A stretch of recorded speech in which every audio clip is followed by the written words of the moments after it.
word on the ground inasema wale wanaume tumeoa na mabibi zetu hawako job.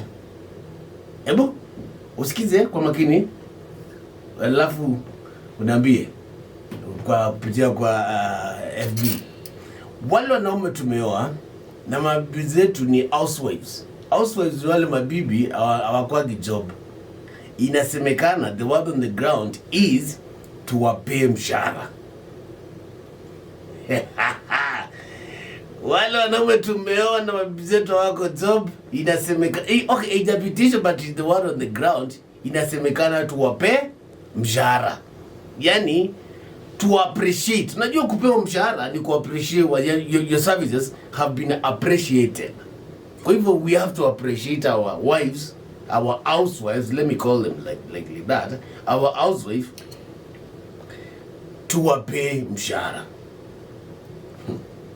I tell you, things are tough now. Ikipitisha, ikipelekwa kwa bunge na ipitishe, no, kama your wife, me, I'm liking my wife ako job. Sioni nikimpia mshahara by the way. Wanaume, volume iko sawa.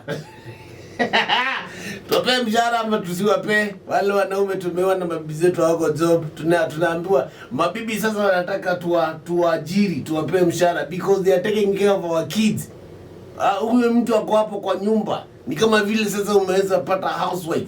No, not a housewife, a house girl. Kwa hivyo sasa kwa vile anakuchungia watoi wako, lazima sasa tuwape nini? Mshahara. Kio. Volume iko sawa. Wasio.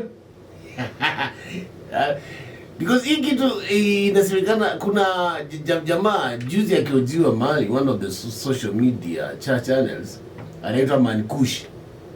It's a very controversial pastor.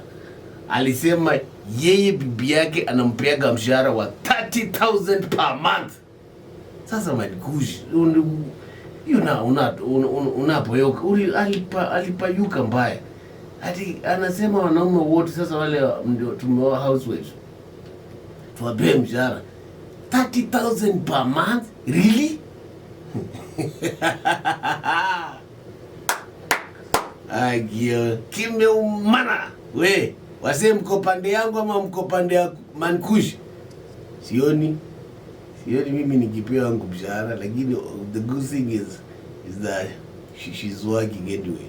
But anyway, hiyo sasa wanaume volume najua sasa mmepunguza kabisa, hakuna kitu mnataka kusikia juu ya wale wanaume tuwape mshahara mabibi zetu wale wako job. Really? Tafakari hayo.